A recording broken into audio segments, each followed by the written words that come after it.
Understanding the UL Fire Resistance Directory by the National Gypsum Company. My name is Thad Goodman. I'm a construction design manager in the Great Lakes and Upper Midwest area of the country, and I'll be your moderator for today. The National Gypsum Company is a registered provider of the American Institute of Architects Continuing Education System. Credit earned upon completion of this program when given in an office will be reported to CES records for AIA members. Certificates of completion for non-AIA members are also available upon request. This program is copyrighted, but we'll be happy to provide a PDF if you need it for training purposes. Today's learning objectives are as follows. We're going to use the UL's Product IQ website to learn how to find UL designs. We're going to review a fire-rated assemblies tested to ASTM E119. We'll learn a little bit about how to use the general information section, fire-resistant properties of gypsum, understand what is gypsum calcination. We'll analyze some UL designs using gypsum within their system, and we'll discuss some frequently asked questions. So who is Underwriters Laboratories? Well, it's a for-profit organization that was founded in 1894. They perform product safety testing and certification all across the world. They've got 22 billion different UL marks that appear on their products, with over 66,000 manufacturers that produce those certified UL products. And UL customers are found in 99 different countries. The UL Fire Resistance Directory is easy to find. Just type in ul.com. Doesn't get much easier than that. You know you're big when you only need a couple letters to get there. UL permits reproduction of their materials contained in this system with some guidelines. The most important one is at the bottom. If you put it on your plans, you want to actually put the statement reprinted from the Product IQ with permission from UL Solutions. That must appear adjacent to the extracted material, but feel free to use it, and we hope that you do often. The first part of this presentation will go through a short tutorial to help you access different things in the UL directory. So type in ul.com to get started, and this will be your landing page. At the bottom of the landing page, if you're looking for a specific UL, you'll want to look for that red circle where it says Find a Product Certification. Click on that, and it'll take you to a landing page where you have to log in. If you haven't used UL for quite some time, this may be new to you because this didn't happen several years ago, but they've since started this process to be able to track some of the information and see where people are looking. So go ahead and put your information in. It'll recognize your cookies and save them to your computer, and you won't have to after that. If you know the exact assembly that you're looking for, it's pretty simple. You just go to that Create a Search area with the big red arrow, and you just type it in and you're right there.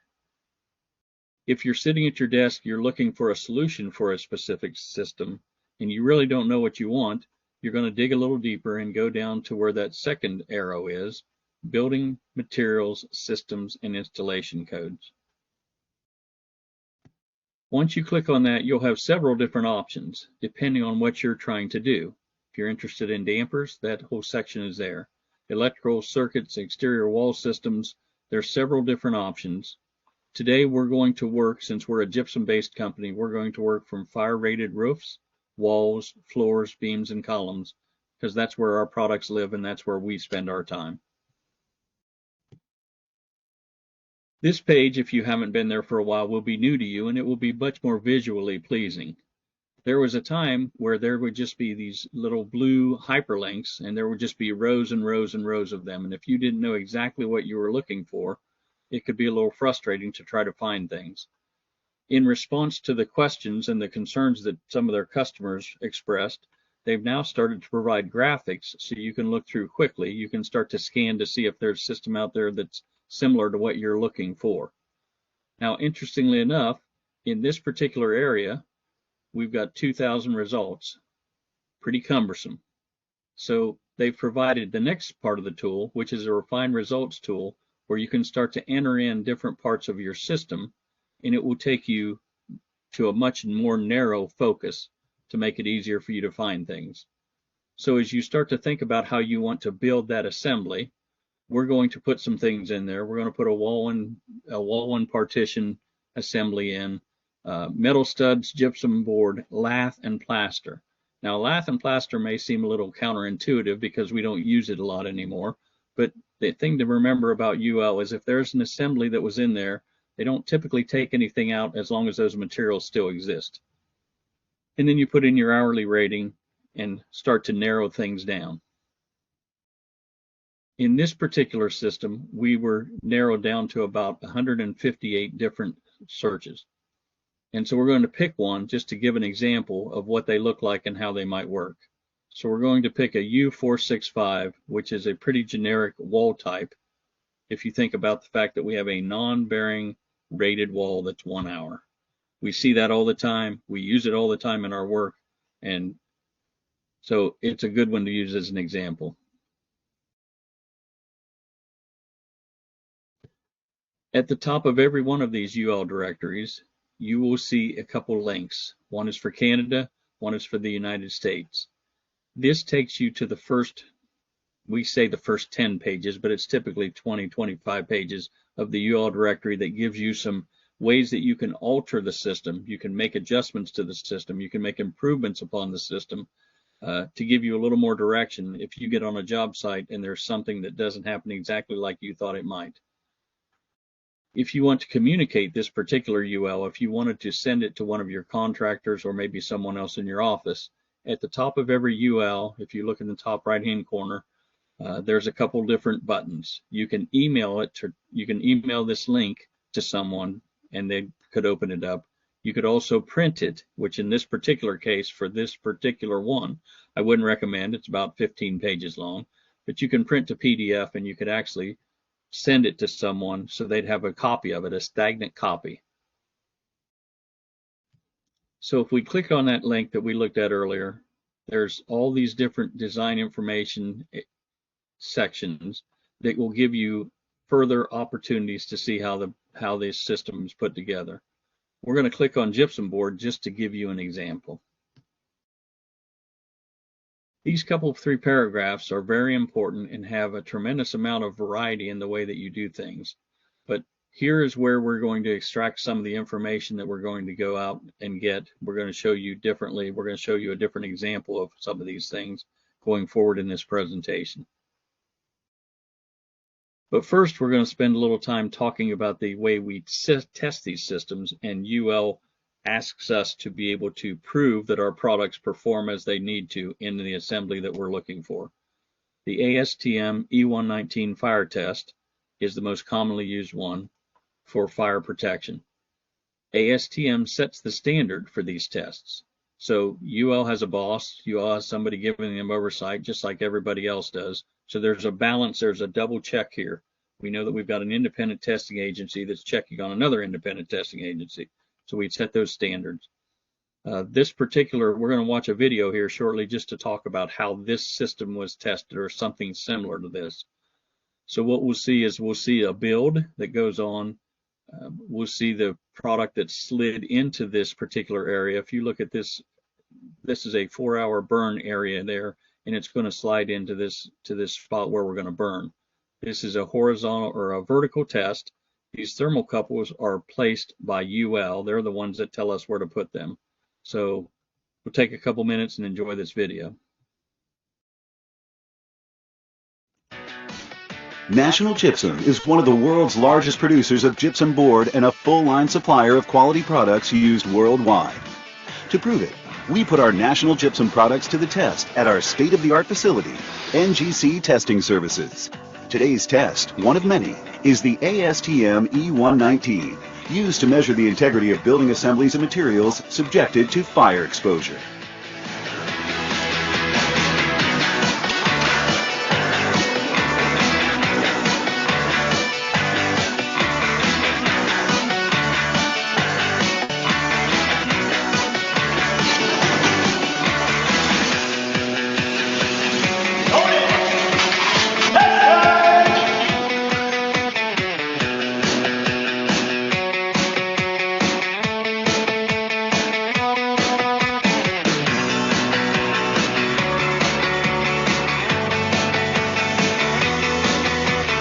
5 minutes.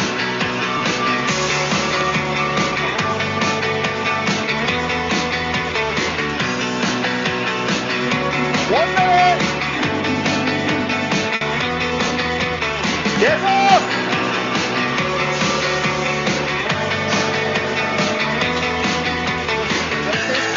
3, 2, 1, go.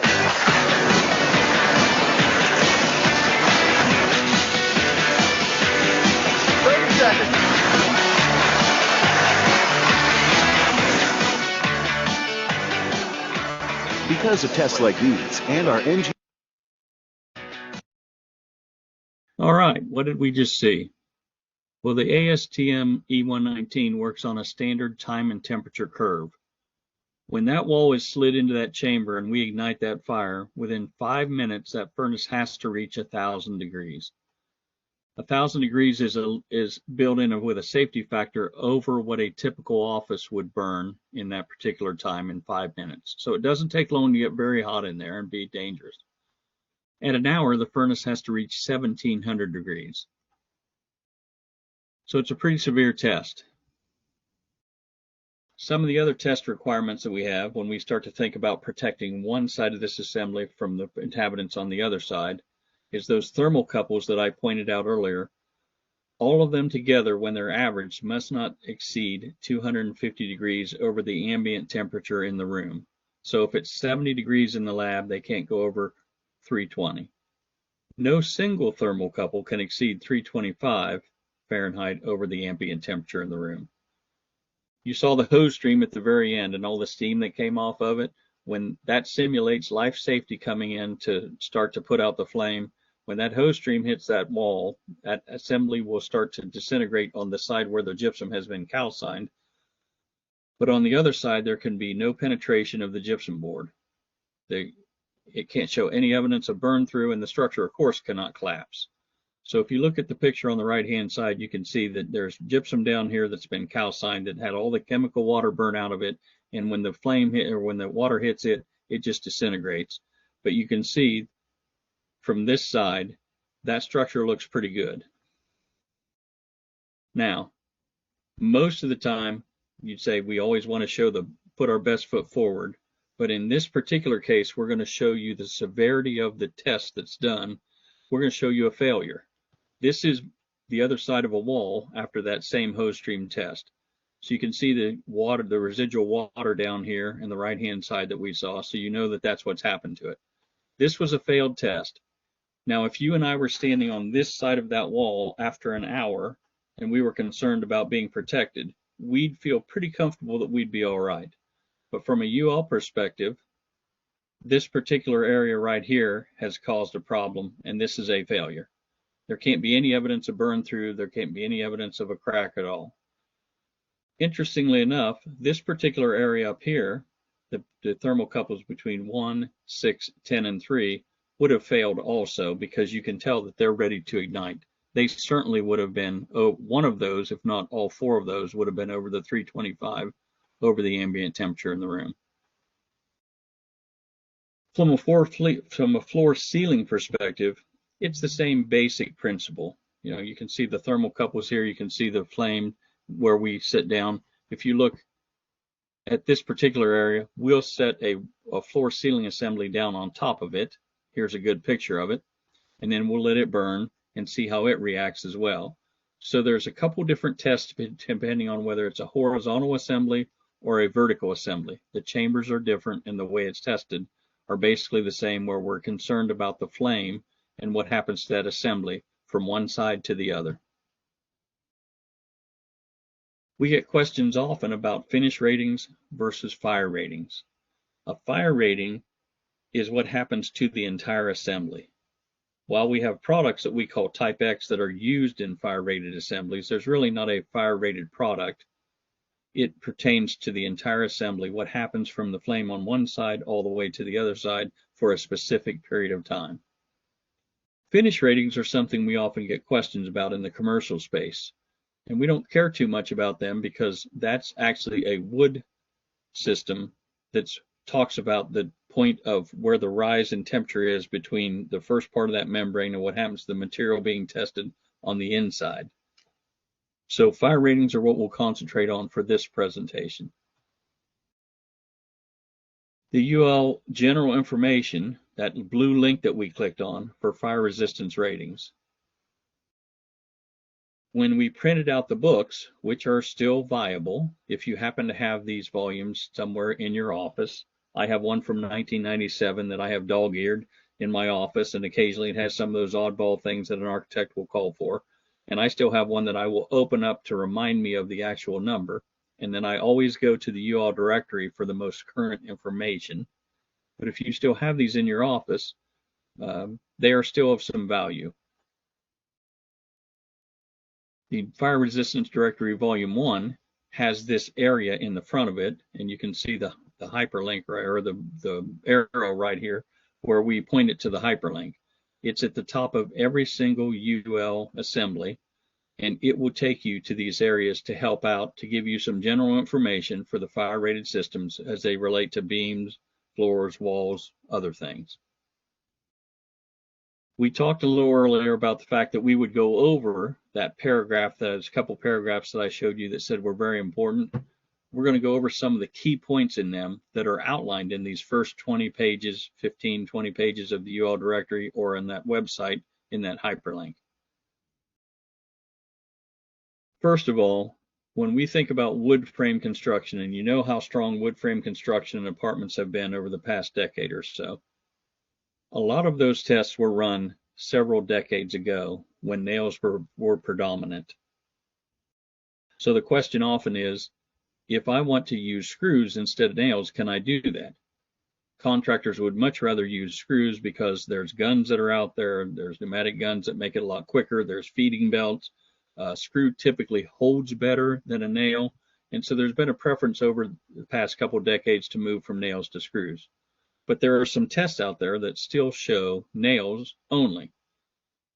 So UL does allow for you to substitute screws versus nails if you substitute them one for one with the head diameter, length, and spacing all equal or exceed the requirements of the nails that were specified and tested in the original design. This is important because in the industry itself, the general nomenclature is that one screw will hold what two nails used to. And if it's been tested that way, and there are some tests out there that have been updated by different manufacturers, you'll see that there are significantly less penetrations that need to be done. But when you have a system that hasn't been tested with screws, then we need to substitute them one for one. Gypsum board orientation. When you specify a UL design, your primary concern is life safety, meeting the required code. You send it to the plans examiner, they look over it, they approve it, everything's fine. Where the rubber meets the road is where that system is actually constructed on the job. And typically this is the contractor's responsibility, that you need to be aware when you go out on the job how the system was tested and why it's important for there to be a vertical application if it's tested vertically, because you have the studs, and if we look at the picture here at the top of the picture, this particular seam is going to be behind those studs, and that's part of the tested assembly. That's part of the reason that maybe it passed. So if it was tested vertically, it needs to be hung vertically.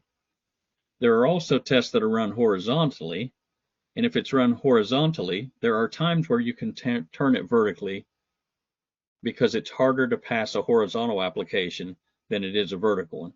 Sometimes in our testing, if we only have money to run one test in our budget for that year, we'll try it horizontally, and if it passes, we know we get the vertical application as well. So just understand that vertical is more important from a liability perspective, that you need to be there if that's the case. Without exception, if you have a fire-rated system, it needs to be fire taped. That's part of the test. If you remember back, if you think about the test that we ran and the pictures that we've seen so far, every time that board goes into the chamber, you can see that it has joint compound and tape on it. The tape is there designed, the joint compound is there designed to help hold things together so we don't get any kind of air through the system and feed the fire from one side to the other. Interestingly enough, if you have multiple layers, the base layer does not need to be taped. We get that question often as well. So only the outer area need to be fire taped, but it needs to be fire taped, and all the screws also need to be coated to have it be a true firewall as opposed to a smoke wall. Gypsum board thicknesses. If you need a gypsum board thickness, whatever thickness is specified in the design is a minimum. And if you take away nothing from this conversation, remember that UL tests to the minimum. When we start to talk about how we make changes to improve things, it's always because we're going to improve it. Remember how I said that screws hold better than nails, but you still have to substitute them one for one? You've improved the effectiveness of that system by using screws, so UL allows that.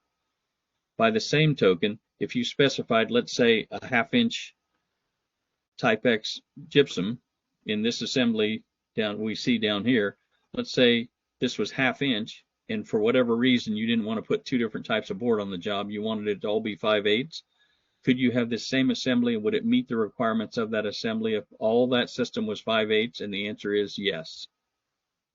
Why would you use additional layers? Additional layers, let's say this system was a 1-hour system. We see it's a 2-hour chase wall. But let's say it was a 1-hour wall and we wanted to put 2 extra pieces on there. That's totally acceptable, and it would still meet that same UL requirement. Now, why would you do that? Well, perhaps this is an HR office. It's an executive office in the corner area where they need to have some sound protection. So you're adding additional layers to have sound protection as opposed to maybe a fire rating need. Everything that we've talked about so far, gypsum has been vertical, and we've had gravity to help us out. If one part of the gypsum at the top is starting to fail, you still have the rest of the board that's intact. Once we turn a piece of gypsum sideways, once we go horizontal with gypsum, all the rules change.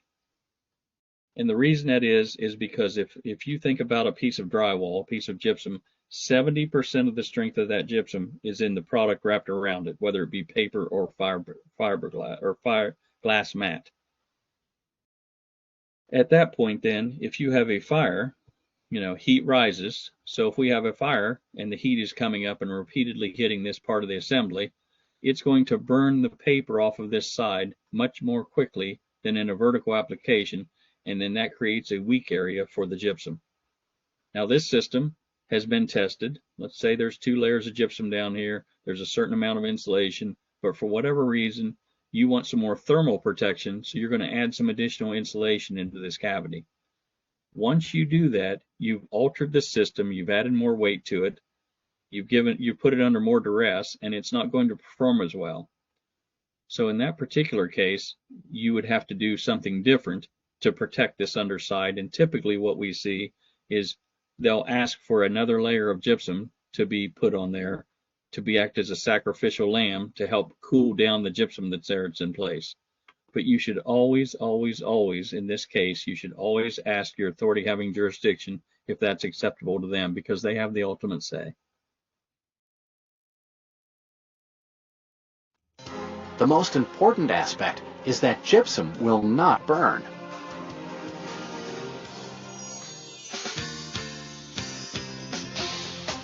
The gypsum in the core of the board actually emits steam when exposed to fire and retards the transfer of heat through the panel. This slowdown provides extra time to evacuate a room or building and helps to minimize damage to property. Effective performance of gypsum board as a barrier to fire and smoke has been clearly demonstrated.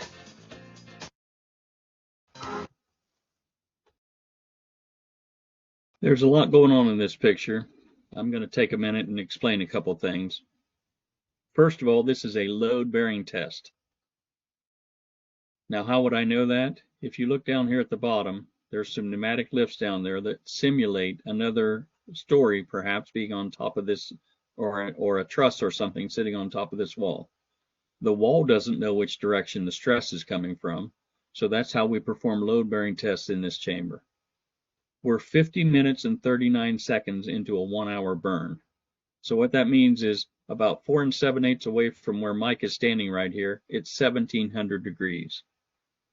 I think he's pretty sure that that gypsum wall is going to hold up well. But what in the world is he doing up there? Well, since it's a load-bearing test, And you may or may not be able to see right across 4, 5, 6, the thermal couples that we've got there.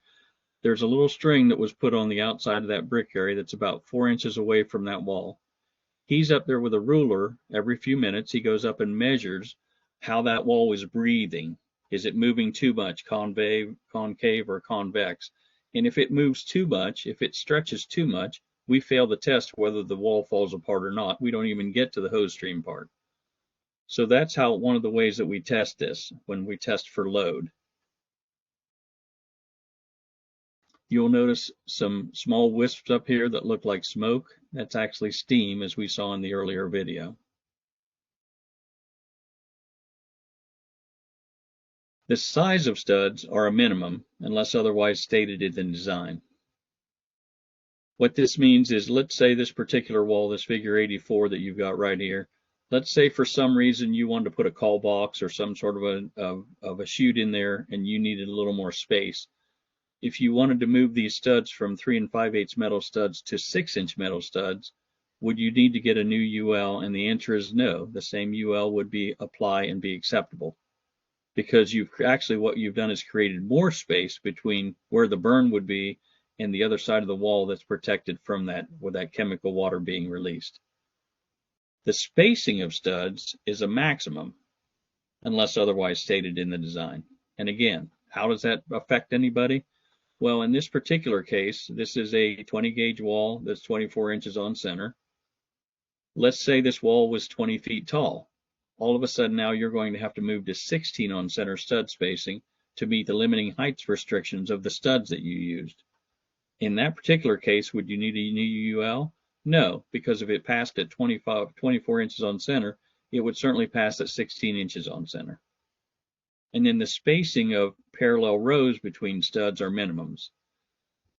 In this next assembly, 146, you'll see I just happen to know there's about an inch gap in there. If you wanted to put those two next to each other, that's not acceptable. But if you wanted to move them out to be a 2-inch spacing, that would be acceptable. So the spacing is minimum unless otherwise stated in the design. All of this works because of the fire resistant properties in gypsum. Gypsum is approximately 21% weight chemically bound water. So if you have a 5/8 type X piece of gypsum that's 4 by 12, there's about 22 pounds of chemically bound water in that product.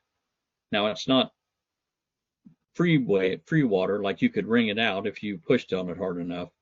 The chemical composition is CaSO4 2H2O, calcium sulfate dihydrate.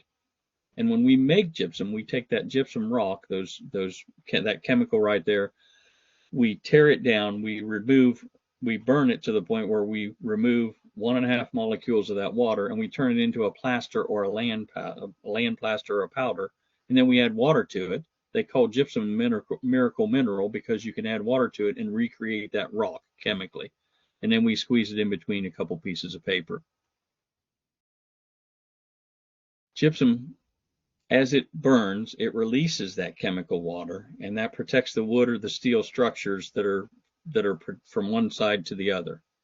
So in this particular picture, as this product is burning, you can see this particular side of the wall calcines pretty quickly. That's where it was stuck in this chamber right here, and it was burning from this side. That's where the jets were hitting it with flame.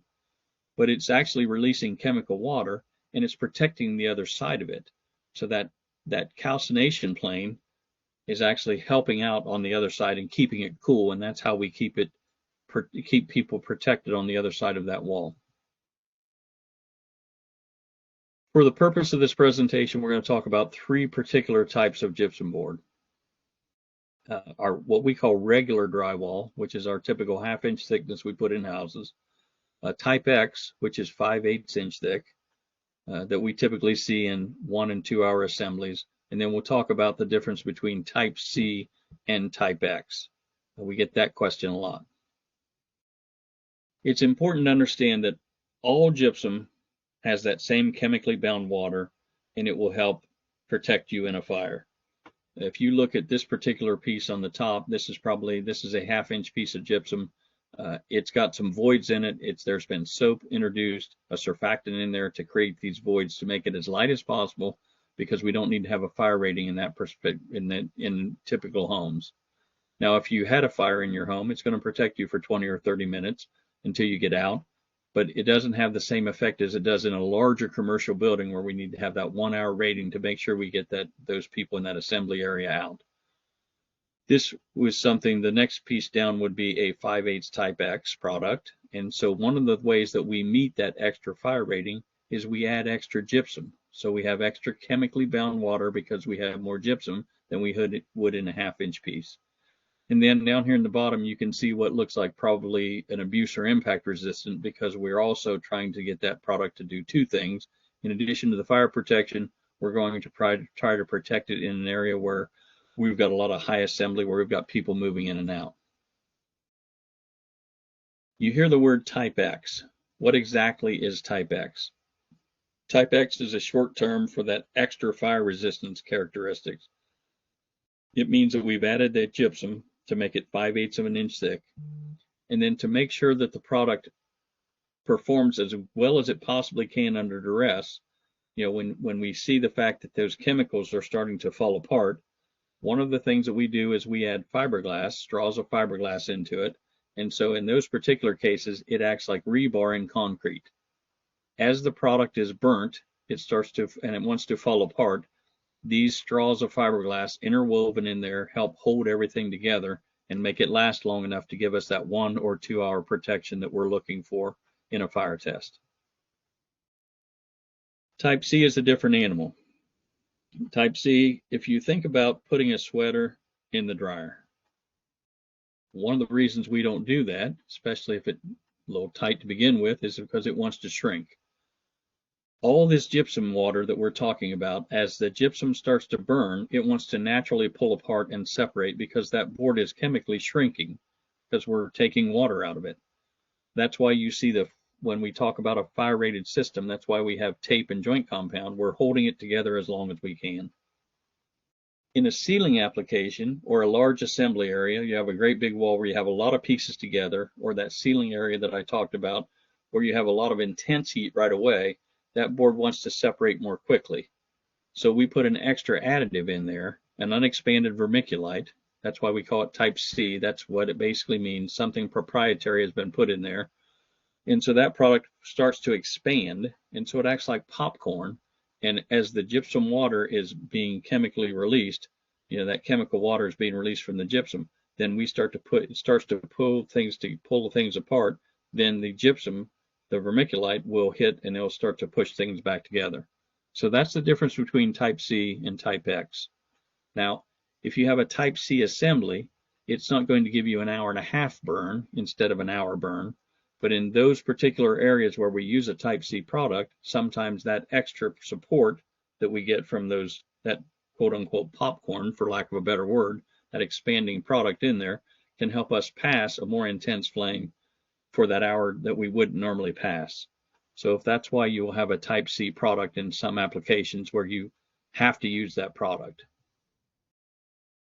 How do I know what type of board is being installed? Interestingly enough, I had this situation not too long ago. There was a architectural friend of mine who called and he says, "Hey, we're doing some remodel where we're starting to pull apart a building that was built in the 70s. I'm not sure what's there. How do I know if I've got a fire rated product?" And I said, "Well, can you get to the back of any of the boards?" He goes, "Oh, we got walls open everywhere. We can get to the back of any board you want." And I said, "Okay." There will be a UL label about every 4 foot imprinted on that board that's required by UL to be on the back of these pieces of gypsum if it's fire rated. It's pretty interesting information. The gypsum board will have a number on it that's specific to a manufacturer. It will have another number on it that's specific to a plant from that manufacturer. It'll talk briefly about what the product is. It'll give you directions to see the fire resistance directory, and it'll give you a wall type or a product type. And that product type is very important, because if you have the assembly where you have maybe an FSW, which is fire shield wall board, if you have maybe a glass mat product or a type C if it's required, that will be listed there as well. Now there's some other information that may or may not be there. That's to the discretion of the manufacturer so that they can help control it and they can identify it if they go out to the job. But what you see in this red box is basically required by UL. So let's just take a minute and find a 1-hour assembly for metal studs. There's a chart in those first 20 pages, 10 pages, 20 pages that we talked about. If you click on that blue hyperlink, that has different materials, and they identify themselves in different numbers and different letters. So if you have a wall or a partition, it's going to begin with a U, a V, or a W. And gypsum itself is going to be in that 400 to 499 category.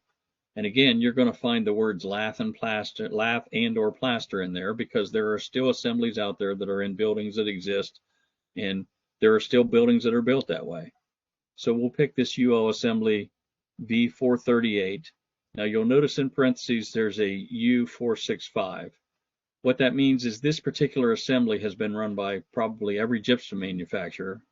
That non-bearing rated wall that we looked at earlier, everybody has to run that test. And so while every manufacturer has their own number, UL sometimes groups them into a category that's generic. So again, as we start to think about this, this comes down to means and methods from your contractor. This is how they bid their jobs and how they know that they're doing things right. The first thing that I've noticed is that insulation is not required to meet the UL in this assembly. The reason I can tell that quickly is because it's only halfway across the assembly, which means it's optional. And of course, if you look at the bats and blankets and go down to the bottom, it says optional. But it will tell you the type of metal to use. It will tell you, what the size of it needs to be, what the legs need to be, how it's spaced. All those things are called out from one to the other. Interestingly enough, when you get to the gypsum board piece, some of these will be different based on the manufacturer that's there. Okay, options vary by manufacturer, including screw spacing, wall types. Certain wall types have been tested with the products with one type of gypsum, maybe not 2 or 3 other ones. So there will be several different options when you're starting to look at a generic design like this one. We talked earlier about core types. Again, why would you care? Well, if you're looking at Type X, what we call Type X or FSW wallboard, this is one particular manufacturer's, you can see that 1-inch boards, 5/8 boards, 5/16 boards meet this criteria. If you had to have a C designation, then there's also a Type C, so that means it's basically a Type C board. It would either be a 1/2 inch or a 5/8. Now let's say you were doing a U or that V438 assembly, and on one side of the wall you had maybe a wall that was on one side, it was a hallway in a multi-family situation. On the other side you had a bathroom area, and you were going to put a tile backer right on the other side of that wall. Could you do that? Well, that's when you would sit down and lay, oh, this is FSW 6, which is glass mat gypsum products. So I could put a glass mat product on there. I could put a tile backer on there, a gypsum tile backer on there, and I wouldn't have to call it a different UL assembly. So there's several different options here. Every single UL will have different options. This is kind of the roadmap to how you read and know what's allowed and what's not. 2-hour assemblies, basically the same type. We're adding a couple layers of gypsum. Again, we've got a generic number that's there, but you've got the individual manufacturer's number as well. You're going to be in the same wall type area. You got the U, the V, or the W. You're going to be in the same area of that chart, and so it's easy to figure out where you're going once you get used to how that system works. In this particular case, you'll see the difference in this particular stud. There's 2.5 inch to meet here as opposed to the 3 5/8 we saw earlier. 25 gauge metal studs. Now let's say you had a situation where you were going to hang 3 or 4 things from this wall, and you wanted to make that stud a 20 gauge stud, because you needed to worry about something you were going to hang, like a big screen TV in a conference room.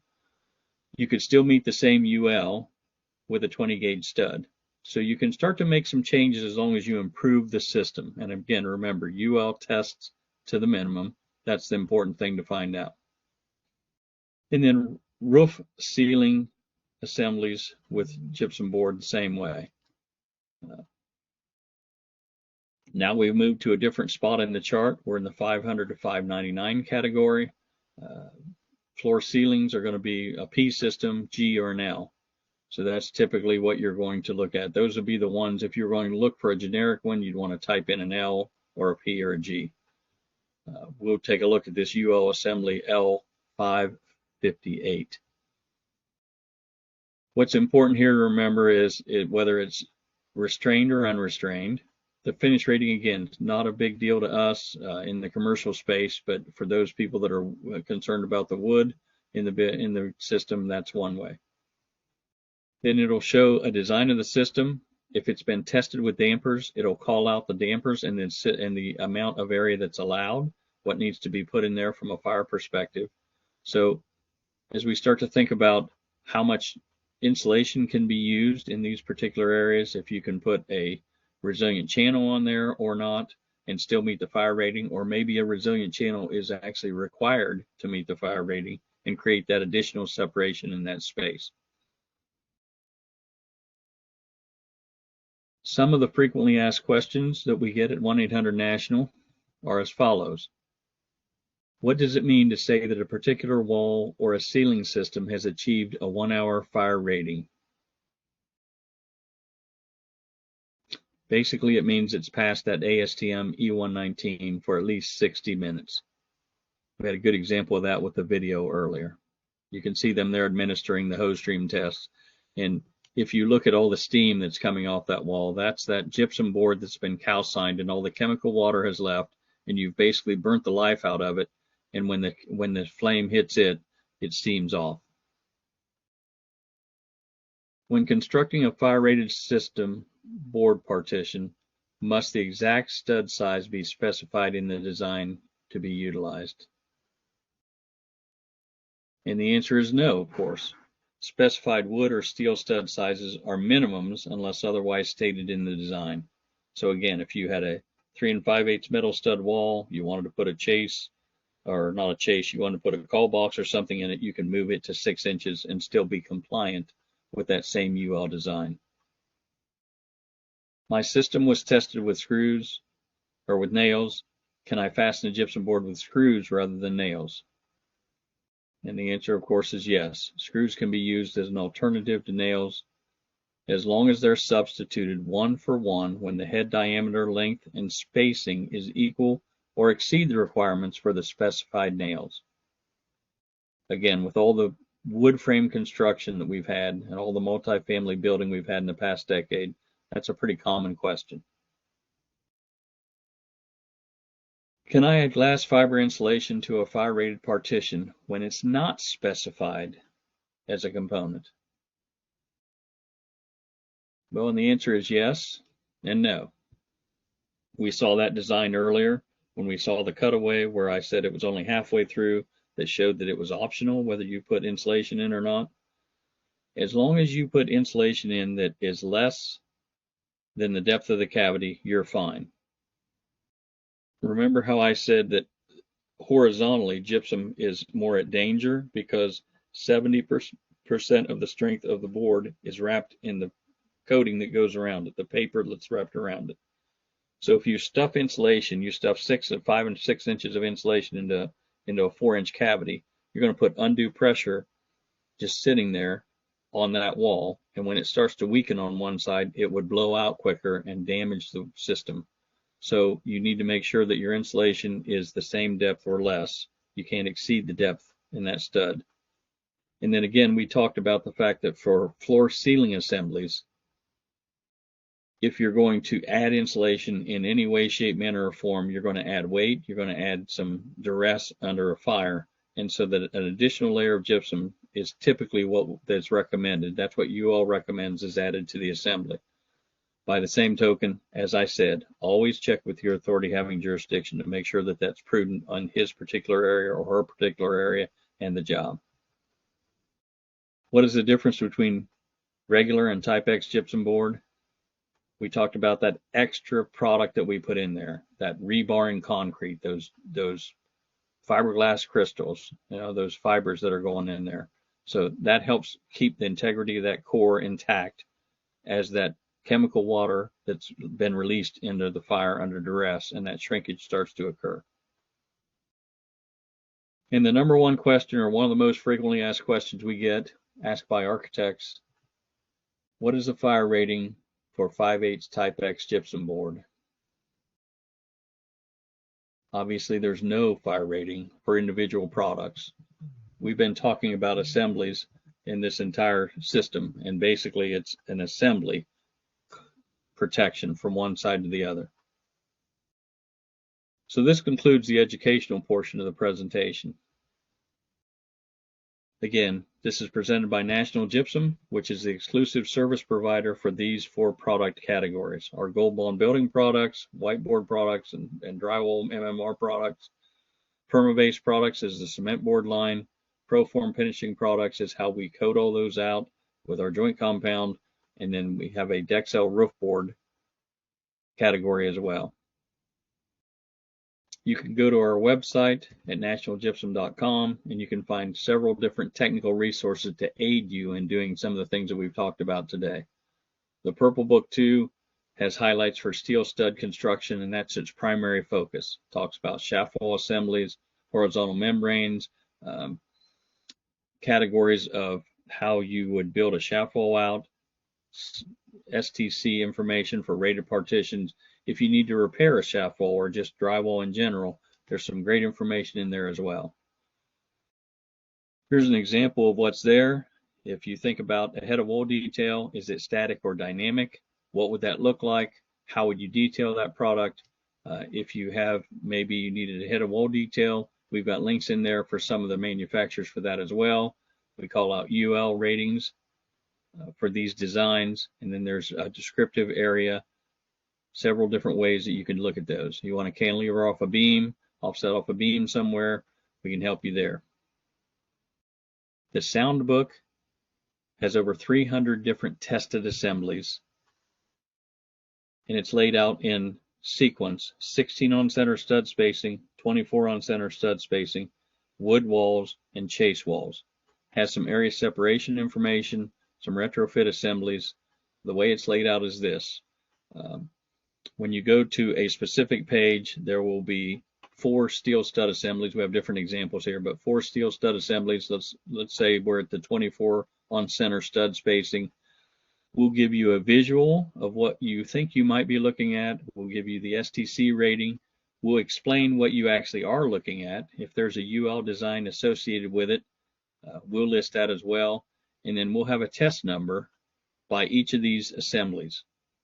We don't publish these, but if you have an acoustical consultant you're working with, or a building owner, or you just want to know for your own value, we'll send you that particular test that shows how that wall ranges over several different frequencies.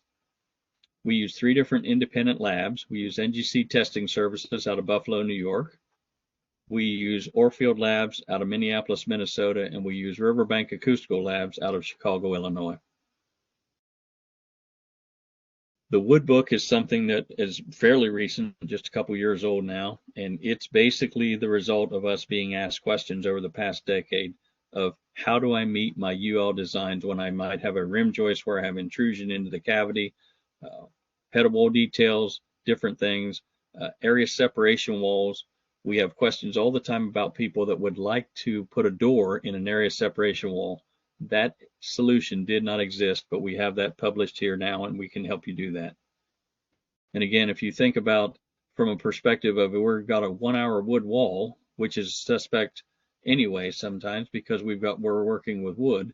Now we want to make an intrusion into that cavity. How do we meet the UL that we need to meet, maybe in an exterior wall for that particular area? And we have a rim joist detail that's now been tested that we can publish, and we can help you out there. All of these things that we've talked about, all the different resources that all the products we're going to talk about, from an architectural standpoint, will be serviced at our Design and Resource Center at nationalgypsum.com/design and resource center. Fire and rated sound designs, any kind of technical information you might need, specifications, continuing education similar to the one you're listening to now. From a gypsum perspective, we have our whiteboard line, which is the bulk of what we sell, but we have the MMR line also. We call it XP, Extra Protection, gypsum board products. We have the regular 5/8 Type X drywall, 1/2 inch and 5/8 Type X drywall. We have our abuse gypsum impact. We have a damped panel thin wall solution called SoundBreak XP. We have our shaft wall products. These are all paper products that you can use for incidental moisture. In those harsher environments, you want to put, let's say, put gypsum on the outside of a building. We have our glass mat products. Our EXP shaft liner is a product that you see all around town. That's the purple that you see everywhere. When we move inside the building, we have an EXP interior extreme that can be used in those areas for pre-rock, those areas where you have to put drywall in, maybe in an area where you have an elevator, on some sort of a call box, you've got some HVAC that needs to go in between floors. You need to get something up there that you couldn't hang drywall afterwards. Our EXP Interior Extreme is a great product to be put in there, as it's a glass mat product that's not got any organics in it. Again, shaft wall liners, unconditioned space where they're going to have constant pressure up and down for the life of that building, a great place to put glass mat products, and the tile backer that we talked about earlier. If we have an acrylic coated tile backer that's glass mat, that you can be used as an underlayment for tile. Another underlayment for tile is our perma-based cement board product. It's a staple of the industry. It's been around since the 60s and 70s. It's the lightest weight product in the marketplace because it uses some styrofoam beads that are in the center of it to make it lighter weight. It's got a fiberglass mesh rounded corner. It's supported all the way around. It helps you control blowout on the sides if you need to nail it close to the corner along a stud edge. Then also we have a relatively new product, our perma-based CI, which marries perma-base with a polyiso board to give you that continuous insulation that you need on the outside of a building. And it's perfect for those areas, especially those accent areas where you have thin brick, EIFS, or cultured stone. Our roof board product line is one of the most expansive in the industry. If you have a mechanically attached ceiling or cover board where you need to put something in, modified bit or something like that, mechanically attached, we've got a product that works for you, our Dexel glass mat roof board. In the TPO and the EPDM systems where you're going to adhere a membrane to it, where you're going to use a solvent, we've got one that's already got some fully adhered, got a coat on top of it that's going to help you lessen the amount of solvent that you would need. So for those areas, you're going to get superior wind uplift with our Dexel glass mat roof board, our FA. And then kind of a unique thing in the industry is if you've got as much moisture inside the building as you have outside the building, let's say an natatorium, a fertilizer plant, a water treatment plant, if you have something you want to protect, a data center where you've got some serious moisture that's being created by the heat inside there, so you're worried about moisture from the bottom up as well as from the top down if there's water that comes out, our Dexel cement board, roof board, is perfect for those applications. Give us a call. We'll give you some more information about where you would use that product. Proform finishing products. We have a complete line of drywall finishing products. And again, from an architectural standpoint, typically it's the contractor preference as to what they want to use, whether it's boxes or buckets. We have both of those. We have the lightweight, we have the tinted products in certain parts of the country, all-purpose and lightweight products. We have our quick set products, our setting compounds that you need if you want to do a quick patch. A facilities manager is patching a door hole or something like that. They're ready to paint for the next day. 5 to 20 minutes is a product they'd use. In those areas where maybe you're taping with a product in a harsh environment or an unconditioned space, 90 minutes or 210 will get you longer. We also have a fire stop and smoke product that's not widely used, that not widely known about, but it's one of those things that you can use when you have those fire stop products that you need to have a gypsum-based chemical up there. Product sustainability is a major focus for our company. We want to do our best to meet all your needs there, from a LEED V4, 4.1, living building challenge, well building products. We have declare labels. We have Green Guard and Green Guard Gold labels. We have EPDs and HPDs. We actually have a person on staff that handles all this for us. So please, please, please give us a call if you need that kind of information. We're committed to transparency. Specifications. If you use one of the two big pieces of the puzzle from a product-based product like Master Spec or Spec Link, we're participating in both of those company specifications. We've got listings on both of them.